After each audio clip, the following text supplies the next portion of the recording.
Good evening दोस्तों। कैसे हैं आप लोग? आशा करते हैं कि आप लोग सभी स्वस्थ हैं, सुरक्षित हैं। आज बहुत दिनों बाद मिल रहे हैं आप लोगों से, क्योंकि बीच में मेरा तबीयत और मिजाज थोड़ा ख़राब था। ठीक है, अभी सब कुछ सही है। तो आज हम लोग लेकर आए हैं सिंपल इंटरेस्ट का एक नया टॉपिक, जो एसएससी सीजीएल में पूछा जाता है। सिंपल इंटरेस्ट के सवाल टिप और ट्रिक के साथ। पहले शुरू करेंगे बेसिक से। तो चलिए आइए शुरू करते हैं सिंपल इंटरेस्ट का ये सवाल।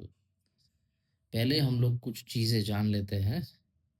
सिंपल इंटरेस्ट आप लोगों को पता है, ये होता है principal into rate into time upon 100। यानी कोई भी इंटरेस्ट जो है वो तीन चीज़ पे डिपेंड करता है। कितना आपने पैसा लगाया, कितना रेट आपको मिलता है इंटरेस्ट का, और कितने साल तक, कितना महीना, टाइम पीरियड। ठीक है? ये जो है, ये आपका बेसिक फ़ॉर्मूला है। यहाँ से आप लोगों को एट अ टाइम 3 चीज़ दिया रहेगा, तो चौथा जो चीज़ है आप निकाल सकते हैं एट अ टाइम। या तो एसआई दिया रहेगा, प्रिंसिपल रेट दिया रहेगा, टाइम निकाल लीजिएगा। प्रिंसिपल रेट और एसआई दिया रहेगा, प्रिंसिपल टाइम और एसआई दिया रहेगा तो रेट निकाल लीजिएगा ऐसे। ठीक है? और एक चीज़ आप लोगों को ये ध्यान में रखना है कि सिंपल इंटरेस्ट जो है वो इक्वली बढ़ता है। क्या होता है? इक्वली बढ़ता है। यानी जैसे मान लीजिए सिंपल इंटरेस्ट में अगर बोलूं कि 10% पर एनम, इसका मतलब है 100 का 110 होगा। अगले साल 110 का 110 के ऊपर 10% लगेगा। ठीक है? तो ये जो रेट है यूनिफॉर्म है। ठीक है? इसको ऐसे समझते हैं। एक मिनट।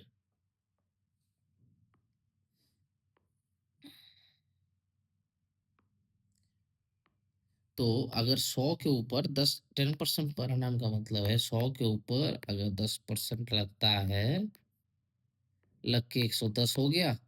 ये मान लीजिए फर्स्ट ईयर है, तो सेकेंड ईयर भी 100 के ऊपर ही 10% लगेगा, फिर से 110 हो जाएगा। ये सेकेंड ईयर है। अगर आप 2 साल के लिए 200 रुपये लगाते हैं तो 10% के हिसाब से 220 ही आपका पड़ेगा 2 साल में। ये हो गया आपका सिंपल इंटरेस्ट। सिंपल इंटरेस्ट आप लोग प्लस भी कर सकते हैं, माइनस भी कर सकते हैं। ये इसका एडिटिव प्रॉपर्टी है। सिंपल इंटरेस्ट एडिटिव होता है, एडिटिव प्रॉपर्टी बोलता है, यानी प्लस माइनस कर सकते हैं। तो चलिए उसी के बेसिस पे ये सवाल हमने लिया है, जो एसएससी सीजीएल टीयर 1 2015 के एग्जाम में प्रीलिम्स में पूछा गया था। तो चलिए आइए सॉल्व करते हैं। तो बेसिक मेथड तो आप लोगों को पता है। Ram deposited a certain sum of money in a company at 12% per annum, simple interest for 4 years। तो एक जो सम है उसने 12% के हिसाब से 4 साल लगाया। ठीक है?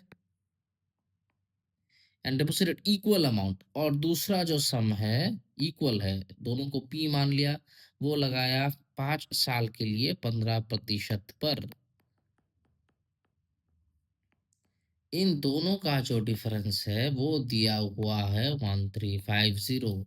ये एकदम इजी है। यहाँ से आप लोग डिफरेंस निकाल लीजिएगा। ये 48% हो गया, ये 75% हो गया। डिफरेंस करेंगे तो 27p/100 का वैल्यू है 1350।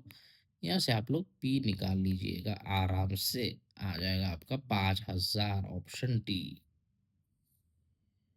ठीक है? ये आप लोगों का स्कूल वाला मेथड हो गया, वही अलजेब्रा वाइज। ठीक है? पर ऐसे एग्जाम में नहीं करना है। आप लोगों को ये सवाल एक लाइन में खत्म कर देना है। चलिए देखते हैं कैसे। क्योंकि सवाल में पी यानी प्रिंसिपल सम सेम है, तो हम लोग इसको ऐसे लिख सकते हैं। 12% फॉर 4 ईयर्स, 4 साल 12% पे, तो हर साल 12% उसको मिला हर साल, तो टोटल मिला 48%। 5 साल 15% पे, तो हर साल उसको 15% मिला, तो 5 इंटू 15 यानी 75%। इनका डिफरेंस है 27, जो दिया हुआ है 1350। तो एक का वैल्यू 50, 100 का वैल्यू 5000। ये हो गया आपका प्रिंसिपल सम, ऑप्शन डी। और ये है शॉर्टकट मेथड, एक लाइन में सवाल खत्म। तो दोस्तों, आशा करते हैं कि ये टिप और ट्रिक आपको पसंद आए हो। हमेशा आप याद रखना, सिंपल इंटरेस्ट जो है वो आप प्लस कर सकते हैं, सवाल के हिसाब से इंटरेस्ट प्लस प्लस हो जाता है, ठीक है। यानी अगर नंबर ऑफ इयर्स और रेट ऑफ इंटरेस्ट क्योंकि सेम रहता है, तो आप मल्टीप्लाई कर सकते हैं, ठीक है। नंबर ऑफ इयर्स और रेट ऑफ इंटरेस्ट क्योंकि यूनिफॉर्म रहता है, इक्वल रहता है, तो आप इजीली इसको मल्टीप्लाई कर सकते हैं। मैंने यहाँ पे 12% इंटू 4 किया है, 15% इंटू 5 किया है, ठीक है। ये इसका सिंपल इंटरेस्ट का प्रॉपर्टी है, ठीक है। यानी जो जंप है, सिंपल इंटरेस्ट लागू होने पे सम में जो जंप है वो यूनिफॉर्मली जंप होता है, इसीलिए हम लोग प्लस या मल्टीप्लाई कर सकते हैं, ठीक है दोस्तों। फॉर्मूला की ज़रूरत उतना नहीं है, आप लोग इसको टिप और ट्रिक से कीजिए, एग्जाम में एक लाइन में 5 सेकंड में ख़त्म। तो चलिए दोस्तों, कल आप लोगों से दोबारा मुलाकात होगी सिंपल इंटरेस्ट टॉपिक पे ही। एक दूसरा सवाल, उसको बेसिक मेथड से भी करेंगे और ratio proportion mixture and allegation लगा के भी करेंगे शॉर्टकट से। तब तक के लिए गुड नाइट, टेक केयर, जय हिंद।